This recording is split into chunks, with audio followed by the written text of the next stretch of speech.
woman on my lap and she's drinking champagne. Got white skin, got assassin's eyes.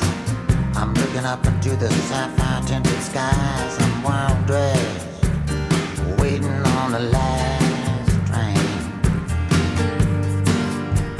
Standing on the gallows with my head in the noose. Ég staddur á æskuslóðum Guðrúnar Helgadóttur sem borin og barnfæddur Hafnfirðingur. En þjóðin þekkir hana að sjálfsögðu fyrir ritstörf og þingmennsku. En Guðrún einn ástsælasti rithöfundur sem þjóðin hefur átt. Guðrún verður áttræð 7. september næstkomandi og af því tilefni heimsótti ég hana að heimili hennar að Þungóttu 43 þar sem hún hefur átt heima síðan 1982. Ég ræddi við Guðrúnu, fór svona lauslega yfir æviferilinn. Við byrjuðum að ræða æskuna og heimilið og foreldra og síðan stikluðum á stóru yfir æviferilinn. Já, móðir mín leit nú aldrei á sig sem Hafnfirðing.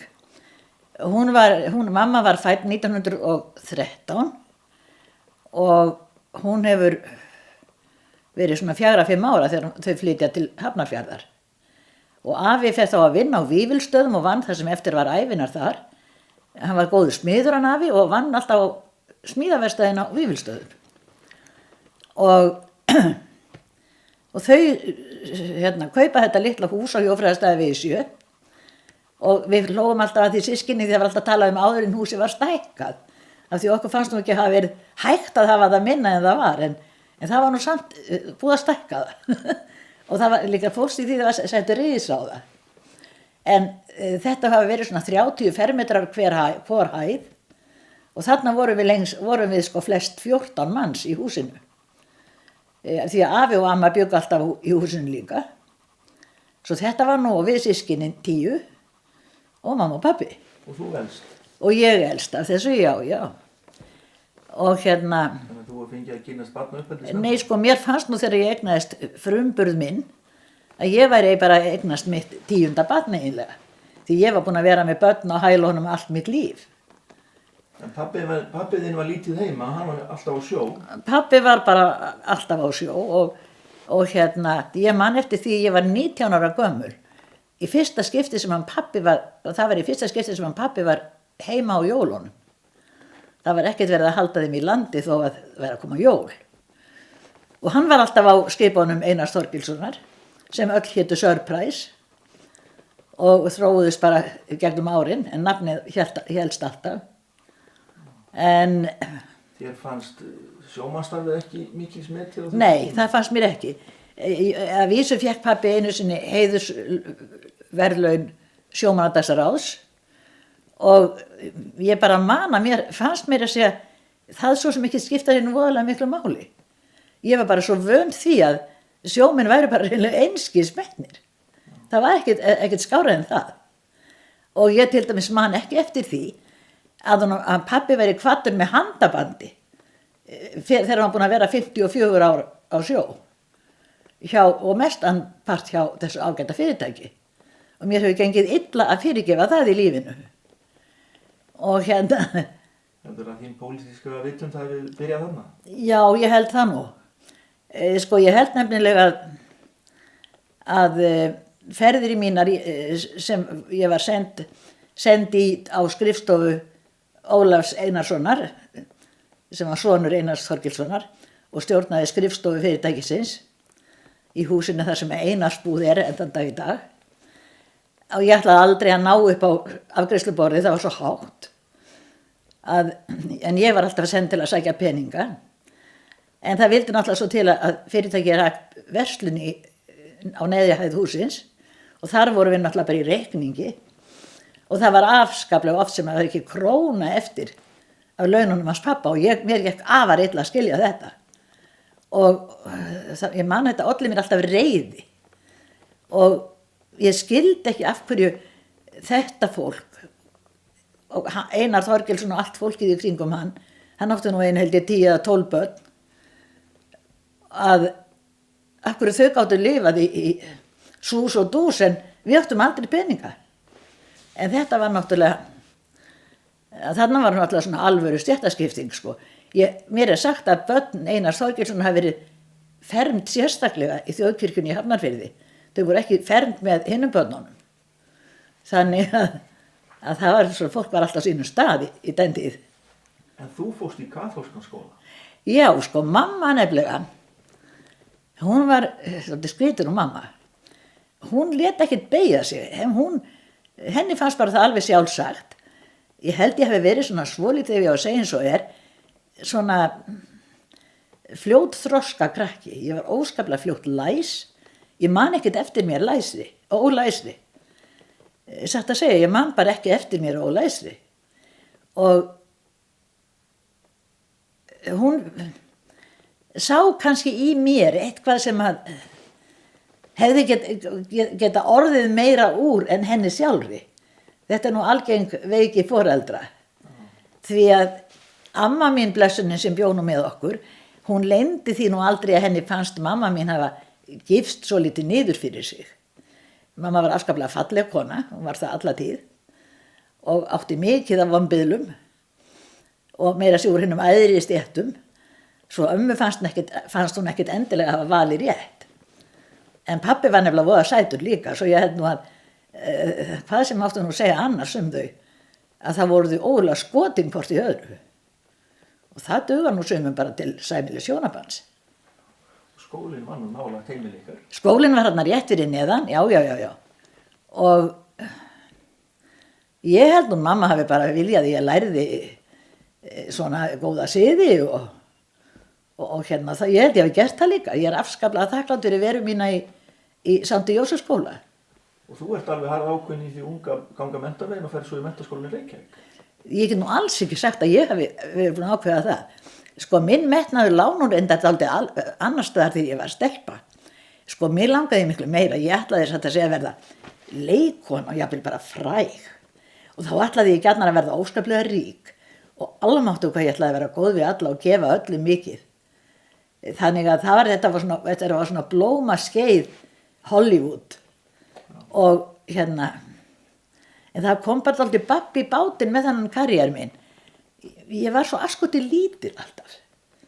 Og þá voru þær bara hávaxnar og með ægilega langar lappir, allar þessar heimsfrægu. Og það dofnaði nú dálítið yfir því von minni að ég gæti orðið svona rosalega heimsfræg. Svo ég lét það nú liggja stund.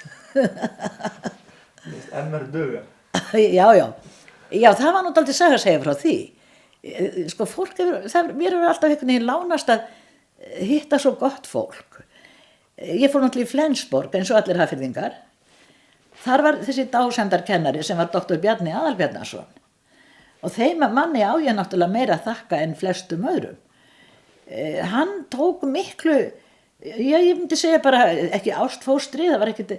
Þannig bara hann hafði bara gaman af að kenna mér. Ég var góð í íslensku og hann kunni að meta það. Og þá var nú Flensborg svo fýtt skóli með að þéraði kennarana sín í gamla daga og við doktor Bjarni þéruðumst alveg þangað til hann dó. En hann, þegar ég sko, það fór að nálgast, það var að koma á svo kallar landspróf þá, sem ekki hafði verið áður, að þá fór hann heim til foreldra minna. Ég ætlaði ekkert að fara í þetta landspróf, sem var svona inntökupróf í menntaskóla.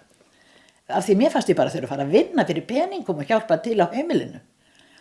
Að þá fór hann til foreldra minna heim og baððu lengstra orða að leyfa mér að fara í menntaskóla. Og vorið þegar ég útskrifaðist úr Flensborg, þá gaf hann mér þann hlut sem ég þykir nú kannski vætna en marga aðra skulum við segja, sem þú sér þegar þú lítum þarna bara aðeins til hliðar, sem stór sér bundin í 2 bækur, orðabók Sigfúsar Blöndal og Bjargar konu hans. Og óskaplega falleg innbundin 2 bindi þarna, sem ég hef notað mikið í lífinu. Og þetta áritað af doktor Bjarni Aðalbjarnasyni. Og hann hafði það látið sér binda þetta, því þetta bara venjuleg einni bók. Og hann hefur ofbúið að láta svona litla konu fá svona stóra bók. Svoleiðis að hérna, og náttúrulega þegar hann kemur með þetta erindi til foreldra minna, þá náttúrulega hugsa þau sitt ráð og bara þora hreint og byrja ekki annað en að taka mark á svona virtum manni og með það sæki ég skólavist í Menntaskólanum í Reykjavík. Ef að Dr. Bjarni hefði ekki blandað sér í þetta mér stórlega til efs að ég hefði farið í menntaskóla. Svona getur nú góður kennari verið gagnlegur. Og þá hafst tímabil þess að þú fær með strætó daglega? Já. Og ég ætla bara áður ég hætti við Flensborg því að það komu nú fleiri við sögu og voru mér góðir í menntaskóla. Það var meðal annars Benedikt Tómasson sem var skólastjóri og Stefán Júlíusson sem kendi þar og séra Garðar Þorsteinsson kendi þarna líka, nú Ólafur Þór Kristjánsson og Guðmundur Kjartansson. Sko þetta allt þjóðkunnir menn sem voru að kenna okkur þessum grislingum. Þetta var ekki frætt skóli, Flensborgarskólinn sko. Og þarna fékk ég líka útrás fyrir að leika. Það var alltaf haldin svona árshátíð með miklum tilþrifum í Flensborg og ég lék þarna hvert dramatískt hlutverki á fætur öðru og fékk útrás fyrir sýniþörfin á mér. Það var mikið mál fyrir unga stúlku í Hafnarfirði á þessum árum að fara í menntaskólann í Reykjavík. Námið var eitt, en ferðalagið á milli staða var heilmikið fyrirtæki, sérstaklega fyrir stúlku sem áttu stundum ekki peninga fyrir strætó. Ég ætla nú fyrst að segja sko þetta var ekkert lítið mál að fara í menntaskóla. Það kostaði 6 krónur á dag fram og tilbaka að fara í strætó. En þarna kom náttúrulega svona hjálpsemi nágranna til. Ef að ég átti ekki 6 krónur og jafnvel mamma átti ekki 6 krónur, þá var nú alveg hægt að skreppa út í Hlíð til hennar Dísu og fá lánaðar 6 krónur. Og það var alveg klárt að ég var aldrei látið borga þær aftur. Að þarna var svona fólk voðalega hjálplegt. Menntaskólinn var náttúrulega bara nýr heimur. Sko við erum svona fyrsta kynslóðin, svona eftirstríðskynslóðin sem að ekki út af embættismönnum og þekktum einstaklingum. Þarna í fyrsta skipti getur að alþýða mannaferðalda börnin sín ganga til mennta eftir að stríðsgróðin hafði nú lagt blessun sína á íslensk heimili. En það var náttúrulega skólinn bar þess náttúrulega mikil merki að þetta var yfirstéttar skóli og móður minni líka að þetta ekki illa. Henni fannst gott að hafa mig þarna. Pabbi hafði enga hugmyndu það, hann fannst bara allt í lagi að ég bara væri dugleg í skólanum, þá var það bara allt í lagi. Svo verður þú stúdent og þið líka svo vel að þú verður áfram í skólan. Já, það vildi nú svo til að þegar ég er nýorðin stúdent og náttúrulega byrjaði aðeins í háskólanum, en þá var nú þannig málum komið að maðurinn minn sem að ég átti barn 2 árum eftir ég var stúdent og maðurinn minn var svo lærði fyrri hluta í verkfræði heima, en til þess að komast til útlanda til þess að taka seinni hlutan var hann að komast til útlanda. Og þá var nefnilega Einar Olgeir svona útvega svona fátækum strákum og stelpum reyndar, en mest voru það nú strákar, styrki í sósíalísku London. Og það fóru margir á hans vegum í framhaldsnám í útlandinu og meðal annars bóndi minn og fór til Tékkóslóvakíu og kláraði þar verkfræðina sína. En eftir var ég heima með Strása, litla vinn, og vokkar, og svo ég fór náttúrulega bara að vinna. Ég byrjaði aðeins í háskólanum, en sá að það gekk ekkert upp með fullri vinnu og barni, það tómt mál að tala um. Svo leiðis að ég vann svo bara í menntaskólanum í 10 ár.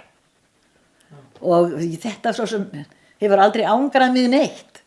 Ég segi ekki að ef ég ætti að gera þetta allt aftur, hefði ég nú sennilega gert eitthvað annað, en ég þjáðist ekkert af því að hafa ekki náð að taka eitthvað akademíska gráðu, satt að segja. Lífið mitt hefur bara lánast einhvern veginn ágætlega. Já.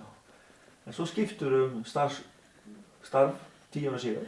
Já, sko, svo í millitíðinni, svo náttúrulega fór nú þetta hjónaband okkar við allar veraldar, en það þekktust, hann var svo í burtu í mörg ár og það var ekkert að vera að skæpa eða senda tölvupósta og ekki einu svona hringja.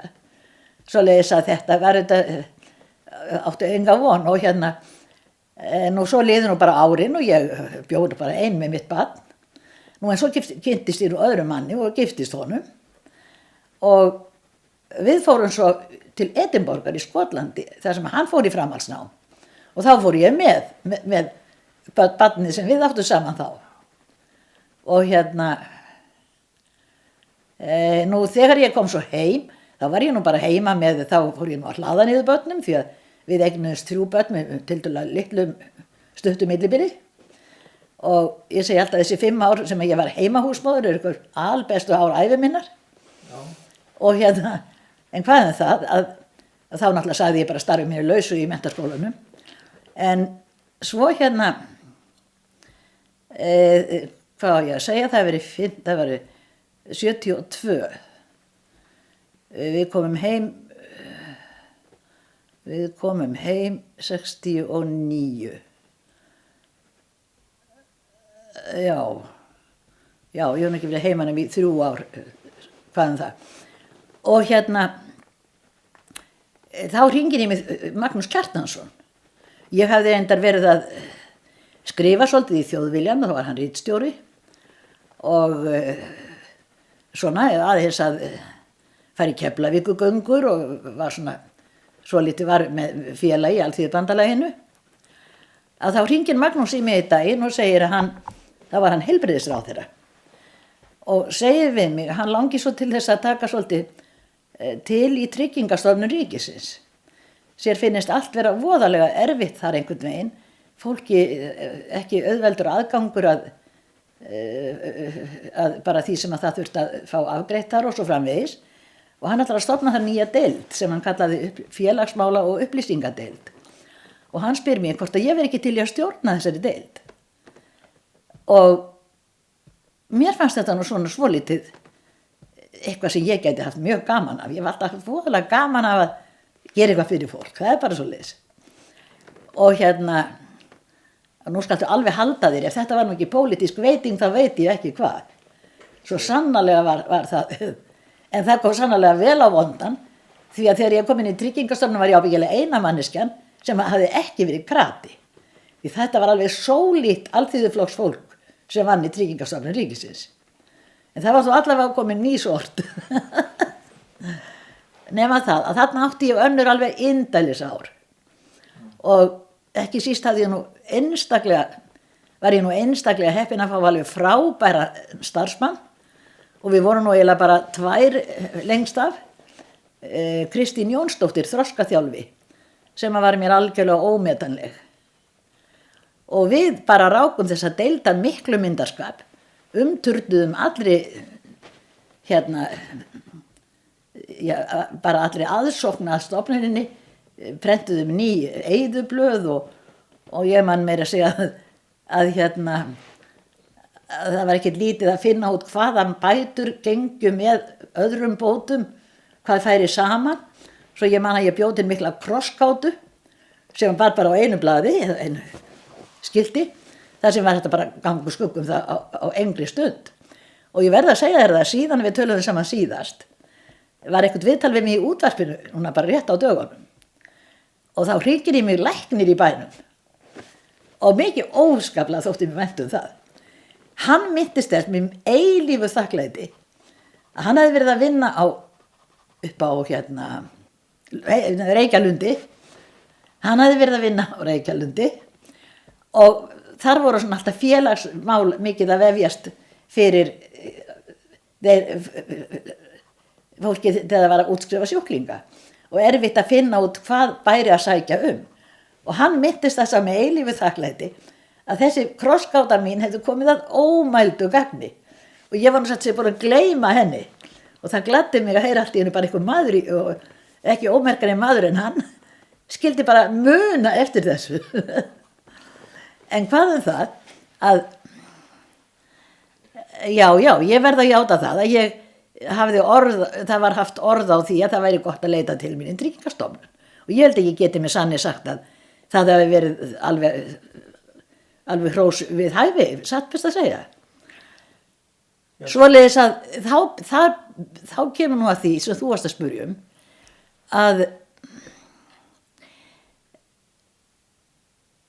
að það eru borgarstjórnarkosningar yfirvofandi árið 1978 og þetta var nú svo sem orðið óskup hefðbundið að Alþýðubandalagið fékk 1 eða 2 og í þessu tilviki voru 2 borgarfulltrúar í borgarstjórninni og þá vantaði satt að segja einhvern sem að gæti nú dregið svolítið atkvæði í land og í mér hringi Kjartan Ólafsson sem stjórnaði skrifstofun okkar með miklu sóma og hann segir við mig, jæja Guðrún, nú bara engin undankoma, þú verður bara að taka 4. sætið okkar í borgarstjórnarkosningunum og ég náttúrulega hljóðaði upp og afsakaði mig og sagði ég væri með fullt hús af börnum og ég bara gæti þetta ekki ágætu starfi og sem ég þætti gaman að og já, hann hugsaði smá stund og sagði svo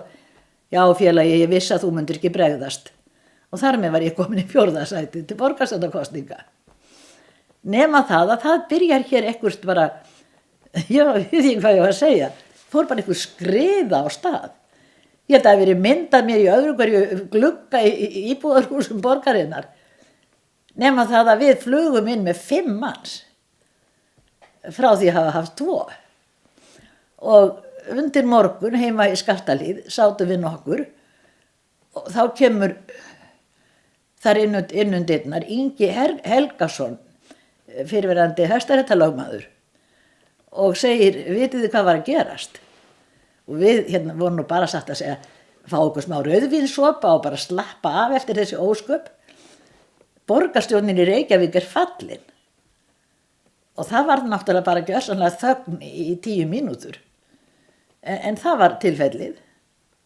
Það eina sem að mér fannst leiðinlegt, og það segir nú svolítið hvað ég vitlaus, að mér þótti ógurlega leiðinlegt að fella borgarstjóran. Það var nefnilega mikill vinur minn, hann Birgir Ísleifur Gunnarsson, bekkjarbróðir minn. Og hann átti það bara ekkert skilið því hann var bara frábær borgarstjóri. En þetta pólitík. Svoleiðis að þannig fór nú þetta. Og þá hófst nú skrítinn kafli í lífi mínu. Því þetta gerði nú ekki lukku allstaðar. Það neitaði allt starfsfólkið hjá borginni svo mikið sem að taka í hendina á mér því ég birtist á skrifstofunum. Fólk bara yrti ekki á mig. Og þetta var bara eins og ég væri búin að ráðast inn í heilug vé. Fólk hafði bara aldrei vitað annað eins. Og fólk meira að segja, fyrstu svona ákvarðanir okkar, ég man ennþá eftir því þegar ég fór nú að berjast heilugu stríði til að fá vegalagningu í Blesugrófinni. þar sem að enginn hafði nú hugsað það sem borgarhverfi og þetta var samþykkt, svo var það bara ekki gert. Bara verkfræðistofan bara leit ekki við svona öllu og það endaði með því ég var að standa yfir þeim á meðan að stórvirkar vinnuvélar voru að verki.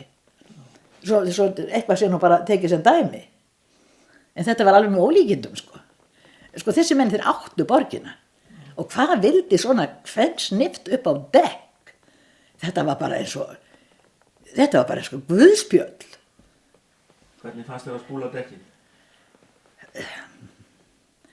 Sko, mér hefur aldrei þótt neitt gaman að vera vond við fólk, aldrei. Ég hef ekki mína verstu óvinni, en þetta var erfitt, þetta var sko erfitt. Og ég vissi að þetta fólk myndi ekki reynast mér vel ef á þurfti að halda, sko. Nú en hérna... En hvernig brást mamma við þessu? Jú, þegar ég birtist í sjónvarpinu og ég hringdi mömmu, sagði mamma hvernig fannst þér ég koma frá þessu, var allt í lagi að ég sagði, hvar fékkstu þessa slæðu sem hún varst með? Já. En hún vildi að ég veri fín og svona virðuleg. En hvað það? Sko, svo kosningar bara næsta ár, 79. Þá eru alþingiskosningar allt í einu óvænt. Og þá ringi náttúrulega Kjartan aftur. Kjartan var alveg búin að skrúfa frá hugmyndafluginu og pínir mig að fara í 5. sæti núna í alþingiskostingunum. Og þá morgunum var frá Guðrún orðin alþingismaður. Svoleiðis var nú það. Og þetta sögufræga hús fyrir aftan mig var starfsvettvangur Guðrúnar næstu 20 árin.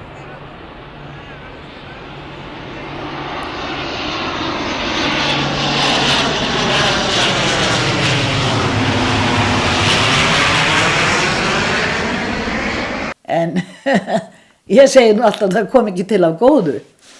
Þetta nú reyndar siður í öllum siðuðum þjóðþingum af svona reyndustu þingmenn eru gerðir að langa þingreynslu eru gerðir að þingforsetum. En ég held að á þeim tíma gerðu menn sér enga grein fyrir hvers konar embætti það er. Þetta er einfaldlega bara eitt af æðstu embættum þjóðarinnar og er það endan dag í dag. Nema það að það er verið að mynda ríkisstjórn og eins og venjulega þá fara menn að ráða sér í ráðherrasæti strax í huganum og það var ljóst fyrir að við myndum fá 3 og þá man ég nú það lætist að mér og það er meir en ekkert lætist að mér, ég hafði orð á því í þingflokknum að það hlyti nú eiginlega að fara að koma að mér eftir öll þessi ár að hvort að ég væri nú ekki bara alveg, þeir væri bara ekki alveg til í að láta mig hafa menntamálin, mér langaði svolítið að verða menntamálaráðherra. Það var löng þögn. Það var bara því miður öll sæti upptekinn, sorry. Og uppselt í stúku. Og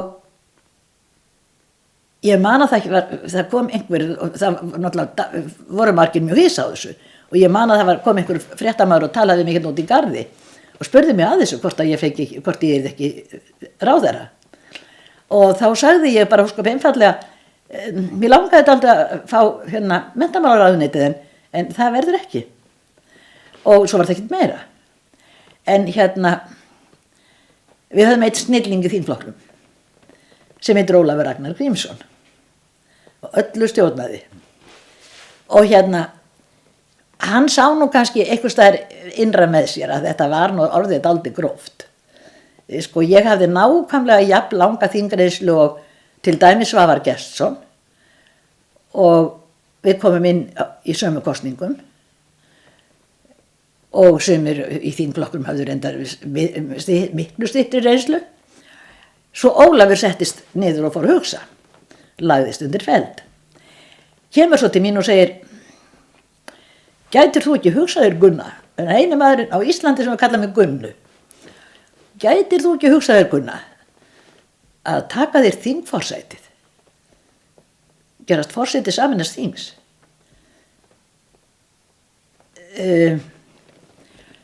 Ég svo sem vissi að stríðið var tapað og sagði, já, ég meina, því ekki það, allt í lagi með það. Og svo gerði ég það. En ég held nefnilega að á þessum tíma hafi menn ekkert skilið hvað þetta er virðulegt embætti. Ég tók eftir því til dæmis og skemmti mér alveg konunglega að þetta var í ríkisstjórn Steingríms Hermannssonar sem ég mestu mætur á, góður strákur að denni. Að þegar Bretadrottning heimsótti þjóðina þá bauð hún okkur borð í Britannica.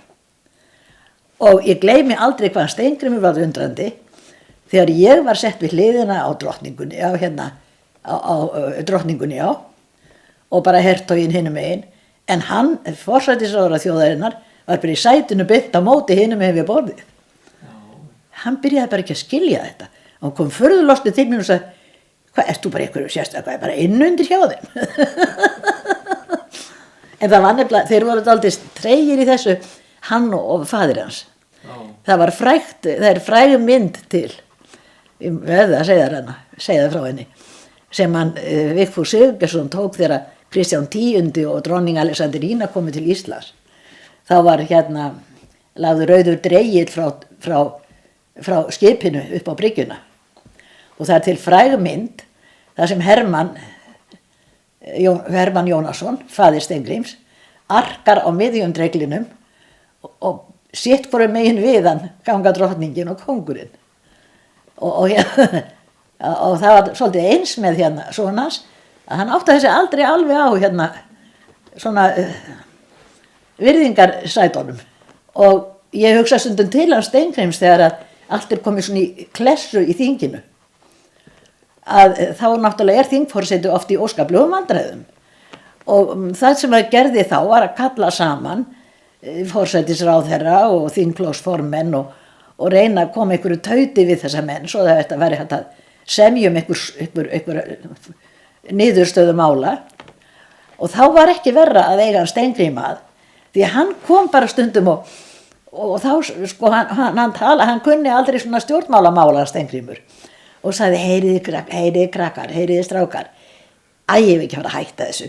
Verið ekki svo leiðileg en að Guðrún, hún verður vitlaus og hún þarf að hlusta á okkur mikið lengur. Og einhvern veginn listist þetta. Hann hafði laga á því að það nefndi enginn að vera vondur við það. En voru einhver mál sem þú hafði sérstakann áhuga á til að koma í gegn sem þingmaður? Til dæmis sjómenn? Já, ég til dæmis, sko, það sem nú ergilegast að, sko, ég sór þess einhvern veginn að því ég var krakki. Ég ætla aldrei að segja eins og mamma sagði alltaf, ef maður hafði rangt fyrir sér, hvað sagði ég ekki? Ég ætla aldrei að segja þetta, en ég alltaf að segja þetta núna. Því ýmislegt sem ég var nú að berjast fyrir, hefur nú bara reynst alveg hárrétt. Ég barðist hetjulega gegn því að það yrði hægt að sigla hérna farmi kringum landið. Og það var allir farmflutningar lagðir niður með ótæpilegu tjóni fyrir land og þjóð. Það er mynd inn í herbergi hjá þér af þér í þingsal. Já. Manstu hvað varstu að hugsa þessari mynd? Manstu hvernig hún var tekin? Nei, ég hins vegar keypti þessa mynd sjálf. Hún var á sýningu, hann heitir Einar Ólafsson, ljósmyndarinn sem var ljósmyndari þá á annarkvort dagblaðinu eða Vísi, ég man ekki hvort að hér. Hann ekki bara á Þjóðviljan? Eða hvort hann var á Þjóðviljan, hann getur vel verið. Já. Nema allavega, hann var bara að sýna myndir sínar. Já. Og þar var þessi mynd og það verðist enginn hafa áhuga á að kaupa hana. Svo ég keypti hana bara sjálf. En ég man hvað hún hét. Hún hét Guð minn, hví hefur þú yfirgefið mig? Já. Þú býnur hugsi og kannski ertu eitthvað einmann á myndinni, þú ert algjörlega ein. Já, ég held ég að bara verið eina manneskjan í salnum og ræðumadurinn, allavega ekki verið fyrir Hjörleifur. Ég veit það ekki. Eins og áðan kom fram, þá las Guðrún mikið í æsku, nánast allt sem hún komst yfir. Hún las fyrir systkini sín og síðan sín eigin börn. En að skrifa bækur hvarflaði ekki að Guðrúnu fyrr en hún var orðin fertug. Enda eru allar mínar bækur samdar að sumri. Ég nefnilega er eins og Gerald Ford, forseti Bandaríkjanna. Ég get ekki gert tvo hluti í einu. Hann gat aldrei gengið og tuggið í einu. En og það var erfitt í landi tyggigúmmísins. Þú ert búin að eiga þín börn þegar þú gefur út þína fyrstu bók. Já. Hvernig kom það til að þú fórst að gefa út bók?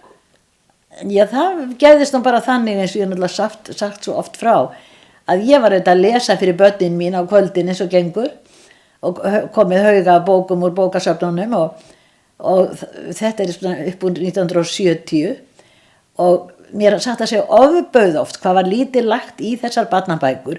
Þetta var á ljótum pappír, illa myndskreitt, illa þýtt og í alla staði subbulegar útgáfur.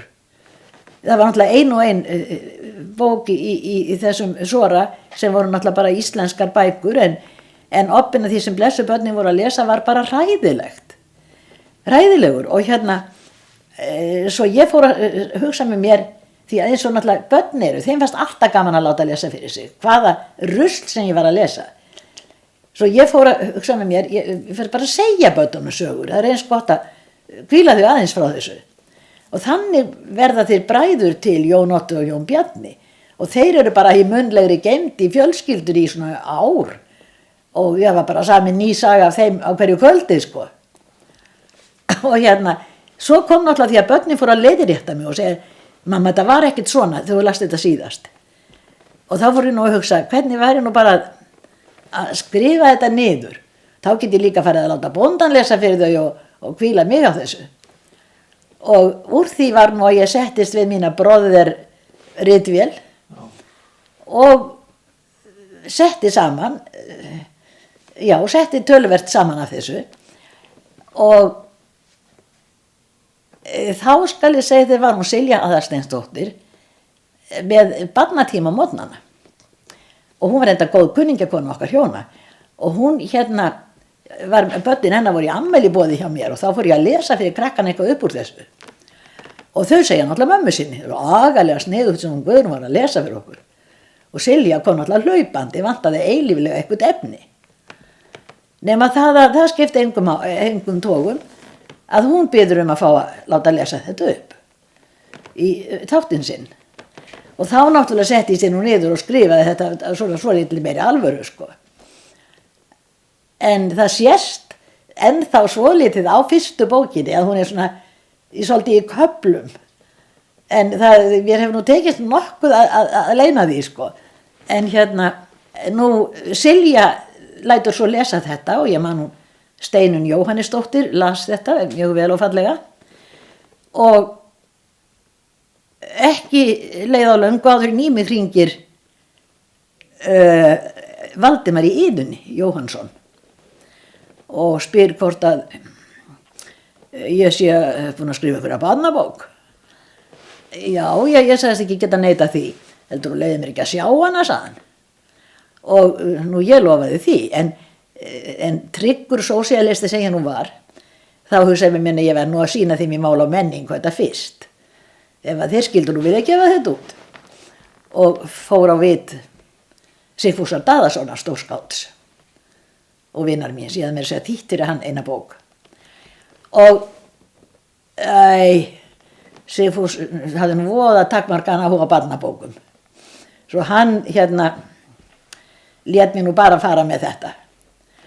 Og nú segi ég bara eins og Astrid Lindgren sagði við mig þegar hún sýndi Bonnier forlaginu fræga Línu Langsokk og þeir neituðu. Svo hún fór til Rabin og ég man ekki hvað það heitir, til annars forlags og sem tók henni fagnandi og Bonnier klóruðu sér í skallanum og eins og Astrid orðaði það og þeir eru búin að sjá eftir því oft á mörgum sinnum síðan. Nema það að Valdimar fær að skoða þetta og það líður bara svona 2 dagar, þá erum við að borða kvöldmat og þá hringir síminn og þá er það Valdimar. Og hann átti bara við mig eitt erindi, vilt þú skrifa skrítin með í eða uppsiloni? Og ég sagði, býttu Valdimar, akkur spyrðu? Ég ætlaði að gefa út bókina og þannig fór hún að stað. Nú þá var ég nú náttúrulega búin að fá blóð á framtönina eins og Danni segja. Og síðan kom bókin og hún vakti nú svo sem ekkit neitt óskaplega læti fyrir jólin það árið, vissi enginn hvað þetta var. Svo fór að koma svona lofsordi í svona aðsendum bréfum og ég man einfallega eftir fyrsta skrifinu sem kom svona aðvífandi. Ég man hvað konan héti skrifaði, hún hét Fjóla Björgvinsdóttir og ég hugsa mig, guð, hvað hún er sæt. Og hún sagði bara alla að kaupa þessa bók og þetta veri bara það æðislegast sem hún hefði gert á jóladagsmorgun að setja upp í rúmi með öll börnin sín og lesa þetta fyrir þau. Og þannig geta gleðja einn höfund meira. Nema það að svo voru fæ ég verðlaun fyrir frá Reykjavíkuborg fyrir bestu barnabókina. Og nú síðan þarf ekki að fara frekar út í það. Já, og það eru líklega orðað 25 held ég. Og það er búið að þýða margar þeirra framandi tungumál? Já, það virðist vera bráð Kína heilmikil eftirspurn eftir þessu. Já. Hvernig að sjá? Já, japönsku og kóreansku og guðmá veit ég tala nú ekki Norðurlandamálin og þýsku og hollensku, jú. Svo leikrit. Hvað sérðu? Það má ekki gleyma leikriti. Já, svo ég skrifa eitt leikrit, jú. Og það var oft sem líka svona tilviljana kenda sögur. Það var þannig að hérna, það var 79, þá hérna var, það var hérna, ár barsins hjá Sameinuðu þjóðunum. Eða Sameinuðu þjóðirnar höfðu enn til árs barsins. Og þá ringir ég með Sveinn Einarsson, þjóðleikustjóri. Og segi, jæja systir, nú skrifa þú fyrir mig leikrit, ég get ekki þekktur fyrir annað en að hafa nýtt íslensk leikrit á ári barsins. Og Sveinn var nú, ég skal taka fram hann skólabróður minn, var að vísu 1 ára á undan mér. Og hérna, hvað gerir maður ekki fyrir hann Sveinn? Ég bara ákvað að reyna. Og ég man að við fórum öll fjölskyldan upp í sumar, upp í Munaðarnes, áttum þar bústað í Vændum, það er að segja svona starfsmannabústað, og á þessari viku skrifaði ég óvita. Á þessari viku? Já, það var bara eins og verið skrúa frá krana. Og hérna, ég gleymi því aldrei, því bóndi minn fór bara í göngutúra við börnin á morgni og kom aftur á kvöldi. Og þegar ég tók á móti þeim síðasta kvöldið, laugardagskvöldi, og var búin með leikritið, að ég bókstaflega gat ekki gengið, ég var svo þreytt. Þetta var gaman. Þegar þú varst 70 þá héldu þið stórfjölskyldan í heilmikla ferð til Frakklands. Segðu mér hans frá þeirri ferð. Já, okkur tókst, við höfðum fréttir af því að við ætti að fá þarna leigða, millu, gamla netumillu, og hérna á stað sem heitir Commissay Saint-Martin í Burgundar héraðinu, þar sem Burgundarvínin eru framleidd. Og þarna höfðum við bara þetta er svo lítil höll, þarna höfðum við þetta bara alveg út fyrir okkur, og ef við vildum gátum við hringt í einhverja dömu franska í héraðinu til að elda fyrir okkur, og það gerðum við bara þegar afmælisdinnerinn var haldinn, annars bara skiptust við á að elda bara sjálf, og það var stutt í næsta þorp og gaman að kaupa í matinn þar og allt það. En þarna er allt sem hægt er að hugsa sér, bæði örstutt í alls konar merkar minjar og merkistaði, og þarna var stutt í tennisvöll og ég veit ekki hvað og hvað. Og þetta var algjört ævintýri fyrir bæði börn og fullorðna, og alveg óskaplega skemmtilegt. Og mér skilst reyndar að þetta sé í leigu ennþá, og hérna, það mun vera BHM sem hefur eitthvað ráð með að leigja þetta. Svoleiðis að ég það bara láta það koma fram við fólk hefur áhuga. Það er alveg óskaplega gaman að koma þarna. Heldur að leikurinn verið endurtökin þegar heldur upp á 8-ársafmælið í september? Já, það gera aldrei sama hlutin tvisvar. En við ætlum hygglust að hittast öll saman, og við það svona verða að melta það hvað við ætlum að gera, hvort að gera það hérna bara heima á Íslandi, ef við getum feikið einhvern skemmtilegan stað, eða hvort við bregðum okkur til útlanda, við erum ekki alveg klára á því. Ég hef einhvern veginn á tilfinningu að við viljum alveg eins vera bara hérna heima. Já. En síðan þú hættir á þingi og annarri vinnu, hvernig hafa árin liðið hjá þér? Þú hefur skrifað og gert ýmislegt skemmtilegt. Já, ég hef alltaf nóg að gera. Ég stundum verið að undrast að hvernig ósköpunum ég fór að því ég var vinnandi úti. Mér finnst ég alltaf að nóg að gera hérna heima. Já. Það er hérna alltaf eitthvað. Þú ert búin að rækta garðinn hérna í Túngötunni? Já. Þetta er hérna, ég hugsa hann af sérstakri ástúð og umhyggju, og ég skal segja þér af hverju. Ég keypti þessa íbúð 1982, og það var þetta dánarbú ömmu og afa Þorsteins Pálssonar, fyrirverandi forsætisráðherra. Og hann hafði nú einhver orð á því Þorsteinn, að ömmu sinni hefði nú kannski ekki fallið sérstaklega vel að ég settist hér að í hennar híbýlum. Hún var dálítið pólitísk svo gamla. Og þegar að hérna, ég var nýflutt inn og eftir mikla fyrirhöfn var að skúra hérna gólfin, þá datt niður í tuskuna hjá mér svona títupjót með svörtum kolli eins og gamlar konur notuðu í skotthúfurnar sínar. Og ég hugsaði mér, hvaðan kemur þetta? Og þá hugsaði mér, nei, sko nú frú Ásta bara að mótmæla mér sko, það ekkert sem heitir. Svo ég gerði bara samning við hana hér í stofugólfinu og hún reyndi að verið skilið eftir eitt af blómunum hennar og sem var hérna Hoja svo kölluð, hún lifið nú ekki lengur, hún lifið í mörg ár og ég hugsaði mér, sko ef þú lætur mig í friði þá skal ég hugsa vel garðinn þinn og Hojuna þína og garðurinn var í algjörum vanrækslu því hún hafði endla blessu gamla konan ekki komið út í garðinn í mörg ár sko. Svo sagði ég nú einhvern tímann frá þessi blaði og þá hringdi nú í mig Þorsteinn Pálsson og sagði, æ hvað þú ert nú yndisleg Guðrún mín, það nú ekki margir sem muna eftir því að ég var einu sinni forsætisráðherra. Ég sagði það mér ógleymanlegt Þorsteinn. Svo hann sendi mér ægilega sæta mynd af sér svona 3-4 ára gömlum að hlaupa hér í garðinum. Svo leiðis að að það er svona samningur milli mín og fjölskyldu Þorsteins að hér skal alltaf vera myndarbragur á meðan ég hérna. En þú ert mikil blóma kona enga síðan. Já, ég með hvanngræna fingur. En hvernig heilsan verið? Hefur náðu að daga? Já, ég get ekki kvartað. Ég var alveg óskaplega lengi, alveg afskaplega heilsuhraust.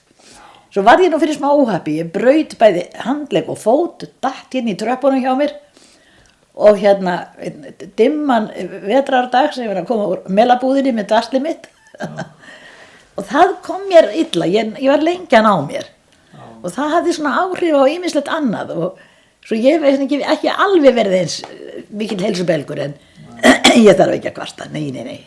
Nóg að gera og alltaf einhverjum Já, mikil ósköp og það er drjúgt sko. Nú svo ég nú svolítið að leika mér að skrifa sko. En það er náttúrulega eins og því meira sem að mann er hrósað því hræddari verður maður er svo hræddur að halda ekki gæða stemplinum.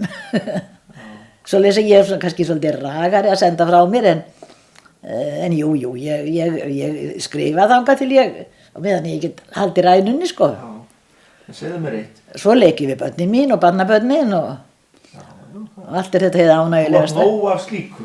Já, mikið af slíku. Við erum orðin ansi mörg sko. Þú sýndi mér myndir úr brúðkaupi sem var hér út í garði. Já, þetta er ekki fallegt. Það var alveg frábært. Það var yndisleg stund og yndislegur dagur. Það var bara þannig að elsta barnabarni mitt sem ég kalla nú alltaf lambakónginn minn eins og bændur kölluðu fyrsta hrútin sem þeir eignuðust á vorin og spurði hvort, hann sagði mér að hann alltaf vildi fara að gifta sér og hvort að hvað ég segði nú því að þau giftu sér bara inn í garðinum. Mér fannst þetta bara alveg yndisleg hugmynd og það var bara úr og var afskaplega ánægjulegu dagur. Já. Einn af eftirlætis rithöfundur Guðrúnar alla tíð var Astrid Lindgren, sænski barnabókahöfundur af vinsæli. Guðrún hitti Astrid 2 sinnum en það var í heimsókn í Svíþjóð sem hún fekk að fara heim til hennar og var ferðin Guðrúnum mjög eftirminnileg. Fundum okkar bar saman í fyrsta skipti þegar hún kom hérna til að vera viðstödd frumsýningun á Ronju Ræningadóttur og þá var ég kynnt fyrir henni og síðan bauð Vigdís Finnbogadóttir forseti Íslands bauð hún mér í samsæti henni til heiðurs á Bessastöðum og ég lenti við borðið hjá henni Astrid og við spjölluðum svona svolítið kvöldið en svo var það nú svo sem ekki mikið meira hún eins og gengur fór svo bara daginn eftir en svo fór ég mörgum árum seinna árið 1990 þá fór ég í svona opinbera heimsókn sem þingforseti til Svíþjóðar og þá var ég spurð svona meðal annars hvort það væri einhver Svíi sem ég langaði kannski til að hitta og ég sagði já það náttúrulega er ein manneskja sem ég hefði mjög gaman að hitta en það er nú kannski erfitt að eiga við það og það er Astrid Lindgren nema það að svo var það ekkert meira og sendiherrann okkar, hann hvarf á braut og svo kom hann aftur og sagði að veistu bara hvað Astrid Lindgren vill bara gjarnan hitta þig og ég var náttúrulega heiminsæl, svo prógraminu var breytt svolítið og það voru góð skipti frá því að hitt einhverja leiðilega alþingismenn og og þau óku mér svo söður í Furusund, þar sem að litla sæta húsið hennar Astrid og hún sjálf var. Og þar átti ég bara einhvern yndislegasta dag sem ég upplifaði í lífinu. Þar var hún í litla sæta húsinu sínu, búin að leggja borð fyrir 4, því það voru 3 manneskjur með mér úr sendiráðinu. Og allt var þetta snirtilegt og skemmtilegt. 4 kökur af hverju sort, svo verið 1 handa hverjum. Og þetta var mjög indæll dagur. Og húmórinn hennar alveg á sínum stað. Og Var þetta bæði bókmyndur og pólitík? Já, hún hafði áhuga á öllu. Og ég man meðal annars áður okkur alveg óskaplega skemmtilega sög af því, það væri oft verið að biðja sig um að auglýsa hitt og þetta. Og það sem hún var mikill umhverfi sinni, það var það nú oft akkurat í þeim geira. Og svo varu Svíjar að setja á markað nýja tegund af salernispapír. Og það var hringt í Astrid, hvort hún vildi nú ekki senda það með einhverjum fallegum orðum á markaðinn. Og Astrid sagðist var sagt, hún hefði nú gjarnan viljað það, en ef hún byrjaði nú á slíku þá hefði það nú engan enda, svo hún gæti nú ekki staðið í því. En hún að játa það að henni hefði fundist vel við hæfi, að ef hún hefði nú byrjað á því þá hefði verið ágætt að byrja á þessum enda.